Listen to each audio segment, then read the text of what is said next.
I used to work the graveyard shift at a gas station off a seldom-traveled highway. Surrounded by dense forest, the station was the only sign of civilization for miles.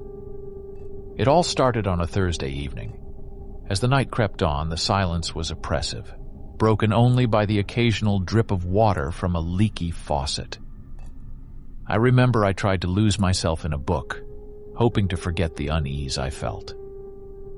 Around 2 a.m., the bell above the door chimed, a sound that should have been impossible since I hadn't heard a car pull up. I looked up, expecting to see a customer, but the doorway was empty. I shrugged it off as a trick of the wind and went back to my book. Minutes later, the bell chimed again, more insistently this time. I stood up, my heart beginning to race. Peering into the fog, I could barely make anything out of it, but I was sure that I saw a figure standing at the edge of the light's reach. I walked outside and called out, "Can I help you?" The figure didn't move or respond. As I watched, it simply faded back into the fog, as if it had never been there at all. Shaken, I tried to convince myself that I was tired and had imagined the figure. Some minutes passed when I jumped as the phone rang. I picked up and hesitated before answering. "Hello, Gas and Go?" I said. First there was silence. Then, after a few seconds, a low, distorted voice whispered, "Look outside." The line went dead. With trembling hands, I hung up the phone and edged toward the door. Peering into the fog, I saw nothing, just the empty, silent night. I was about to turn away when I saw it. A shadowy figure moving slowly between the gas pumps. My breath caught in my throat. The figure moved slow and strange, circling the pumps as if it was searching for something or someone. I backed away from the door. Was this some kind of sick prank, or was I in real danger? I decided to lock the door, securing myself inside the tiny cashier's booth. I watched the cameras, but the fog made it impossible to see anything. The sense of being watched, however, grew stronger by the minute. As I stood there, I swear I could hear some sort of tapping sound. But at this point, I was paranoid and didn't know what was real or not. Then I stopped the music that was playing. That's when I heard it. The subtle crunch of gravel, like someone was pacing back and forth in front of the station. I took a few steps inside the station, trying to distract myself while checking the locks on the doors and windows. The sounds continued. My pulse quickened, and I found myself inching toward the front windows to peer into the fog, hoping to catch a glimpse of whatever was out there. That's when it happened. I looked away for just a moment, checking over my shoulder. When I turned back, my heart leaped into my throat. I saw a man pressing his face against the window. His eyes were wide and unblinking, and he had this freakish, scary smile stretched across his face. It wasn't just the suddenness of his appearance that scared me. It was the look in his eyes. It felt demonic. I stumbled back, nearly tripping over my own feet. There was no time to think. I grabbed the phone, dialing 911 as quickly as my trembling fingers allowed, never taking my eyes off the man. He remained there, smiling, as if he was enjoying the terror I felt. During the wait for the police, nothing really happened. The whole time, while I was waiting for the police, the man stood there with his face pressed against the window with his weird-looking smile. The police arrived quickly. The man didn't try to run. He just stood there, as if he was waiting for them, his smile never fading for a moment. The officers recognized him right away. He was a local troublemaker with a history of weird, sometimes threatening behavior. As they took him away, our eyes met one last time, his smile finally giving way to an expression I couldn't quite read. The whole incident was over, but the image of that smile haunted me for a long time. Later, I learned that he had been wandering the area, looking for his next target for whatever twisted game he was playing. Knowing he was off the streets brought some comfort, but the memory of that night, the sounds, the anticipation, and that final terrifying smile remained in my mind. The thought of what might have happened if the man had taken action kept lingering in my mind.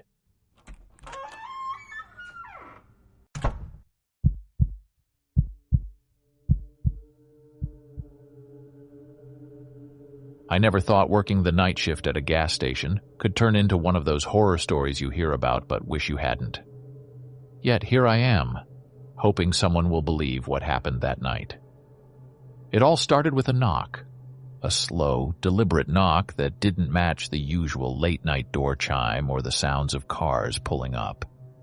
It was around 2 a.m., the time when the world seems to hold its breath, and even the crickets outside seemed to pause their nightly concert. I was behind the counter, scrolling through my phone, fighting the heavy blanket of boredom that the night shift wraps around you. That's when I heard it, a knock, soft but clear, coming from the back door. A door that led to a storage room, a door that customers never used, a door that frankly hadn't been opened in months. My first thought was to ignore it, but then it came again. My heart kicked up a notch. "Who's there?" No answer, just silence. I grabbed the baseball bat we kept under the counter. A poor excuse for protection, but comforting nonetheless, and edged towards the back door. The fluorescent lights of the gas station cast long shadows, turning familiar shelves and mops into specters watching my every move. As I reached the door, the knocking stopped. I hesitated, my hand hovering over the doorknob. Do I really want to open this? I thought. Curiosity won over caution. I unlocked the door and swung it open, the night air brushing against my face, cool and slightly damp. Nothing. Just the empty space behind the station. I stepped out, the door swinging shut behind me with a soft click that sounded too final for my liking. Is anyone out there? No response. I scanned the area, the beam of my flashlight dancing over empty cans and weeds that had made a home in the cracks of the pavement. Nothing. Convinced I was just spooking myself, I turned back towards the door, ready to brush it off as a trick of the mind or perhaps a local trying to mess with the new guy. That's when I heard it. It wasn't a knock this time, but a shuffling sound coming from the side of the building. My heart skipped. The bat felt suddenly very heavy in my hand. I rounded the corner, the light of my flashlight leading the way, and there, in the beam of light, was a figure. It was a man, or at least it looked like one, hunched over and rummaging through the trash can. "Hey!" I called out, more out of surprise than any real authority. He stopped, slowly turning towards me. The light caught his face, and my breath caught in my throat. There was something off about him, something in his eyes that didn't seem right. They were wide, too wide, and they gleamed with a light that wasn't just the reflection of my flashlight. "Can I help you?" He didn't respond, just stared at me with those unnerving eyes. Then, as if deciding I wasn't worth his time, he turned back to the trash can, resumed his rummaging. I stood there, unsure of what to do. The logical part of my brain told me to go back inside, lock the door, and forget about this. But another part was fascinated, drawn to this strange figure in the same way you can't help but stare at a car crash as you pass by. Then, the man stopped rummaging, his body stiffening. Slowly, he turned to face me again. This time, he just didn't stare. He took a step towards me, and then another. I should have run back inside, locked the door, and called the cops, but my feet felt glued to the ground, my entire body tense with anticipation. What was this feeling? Curiosity? Fear? I couldn't tell. He was close now, close enough that I could see the details of his face. His eyes weren't just wide. They were frantic, darting around as if he was seeing things I couldn't. His mouth moved, but no sound came out at first. Then, a whisper, so soft I had to lean in to hear. "Help me." The words sent a chill down my spine. "Help you? How?" He reached out, his hand trembling. It was then I noticed his clothes, tattered and stained, as if he'd been wearing them for weeks. His fingers lightly touched my arm, and he whispered, "They're watching." I glanced around, the beam of my flashlight scanning the darkness. There was nobody there, just us. "Who's watching?" He didn't answer. Instead, he glanced over his shoulder, his expression one of pure terror. Then, without another word, he turned and ran into the night, disappearing into the darkness as if he'd never been there at all. I stood there for what felt like hours, but was likely only a few minutes, trying to process what had just happened. I finally turned and made my way back into the gas station, locking the door behind me. My mind was racing. Who was that man? What was he afraid of? And why did he come to me for help? I didn't have much time to think about these questions. The rest of the night shift passed in a blur of anxiety and paranoia. Every car that pulled up made me jump, and I kept glancing over my shoulder, expecting to see the man again. Or, worse, whatever he was running from. My shift ended, and I told my colleague about what happened last night. I drove back to my house, got some sleep, and later that day went back to the gas station for my shift. What my colleague told me still disturbs me to this day. An hour after I left, 3 men entered the gas station, looking around as if they were searching for something or someone. They were wearing reddish-like suits. They walked around the store, not even glancing at my colleague. Then, without asking, they went straight to the public toilet, and from there directly to the supply room, which is, of course, off-limits. My colleague knew this was bad, so he just locked himself in the cashier booth and didn't dare take action. After about 5 minutes, one of them said, "We accept your command, Lucifer," and they all left. After the incident, my colleague called the police. As you might guess, we never found out what was really going on, but I can't shake the thought that something really disturbing and sinister was happening.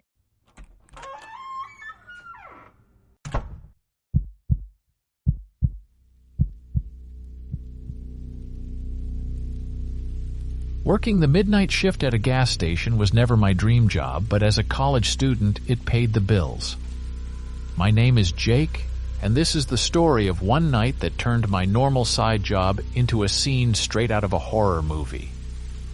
It was a particularly quiet Monday night, the kind where the silence is almost deafening. The clock ticked past 2 a.m., and I was halfway through my shift, counting the minutes until I could head home. The only company I had was the soft hum of the refrigerator units and the occasional flicker of the overhead lights that needed replacing. The first eerie moment happened without warning. I was restocking some shelves when I heard a soft thud outside near the dumpsters. It sounded like someone, or something, had knocked over a trash can. I paused, straining my ears to listen, but all I could hear was the beating of my own heart. Curiosity got the better of me, and I grabbed a flashlight, stepping outside to investigate. The cold air hit me like a wall, and I shivered. I made my way toward the sound, my flashlight cutting through the darkness. As I neared the dumpsters, I saw that one of the cans had indeed been tipped over, its contents spilled across the ground. I scanned the area, expecting to find a raccoon or a stray cat. but there was nothing. Just as I turned to head back inside, I heard it. Footsteps, slow and deliberate, crunching on the gravel behind me. I whipped around, flashlight darting across the empty parking lot, but there was no one there. A chill ran down my spine, and I hurried back inside, locking the door behind me. The night returned to its previous stillness, and I tried to shake off the feeling of unease. I went back to my duties, occasionally glancing out the windows, half expecting to see a face looking back at me. But there was nothing. Hours passed, and I had almost convinced myself that I had imagined the whole thing.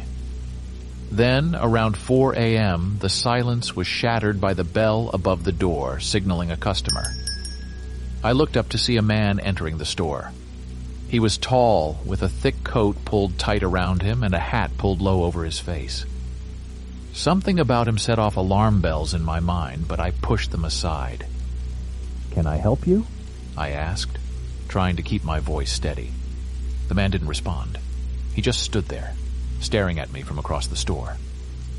The air felt heavy, charged with an unspoken tension. Then he began to walk toward me, each step deliberate, echoing in the silence of the store. My heart raced, and I instinctively reached under the counter for the baseball bat we kept for emergencies. Just as he reached the counter, the man stopped and finally spoke. "How much for the gas?" His voice was rough, almost a whisper. I let out the breath I didn't realize I was holding and told him the price. He nodded, laying a few crumpled bills on the counter before turning and walking out, never once making eye contact. I watched him go, pumping gas into an old, beat-up car before driving off into the night. After he left, I couldn't shake the feeling that something was off, that the night's events were somehow connected. I don't know why, but I had this unnerving feeling that something was terribly wrong with the man. An hour passed, and I was sitting behind the desk, trying to distract myself with some YouTube videos when I heard the bell again.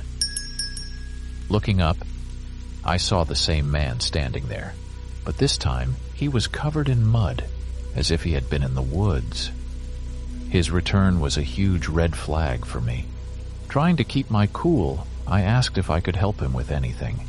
He didn't respond right away. Then he asked if we had a shower. I was taken aback, but told him we didn't. That's when I noticed something red on his shoes. It took me a moment to realize they were bloodstains. Panic set in, but I knew I had to keep my composure. He just stood there, staring at me. Then slowly walked up to the cashier, stopped, and took some gum. He placed it on the counter and asked, "How much?" Trying to sound calm, I said, $2.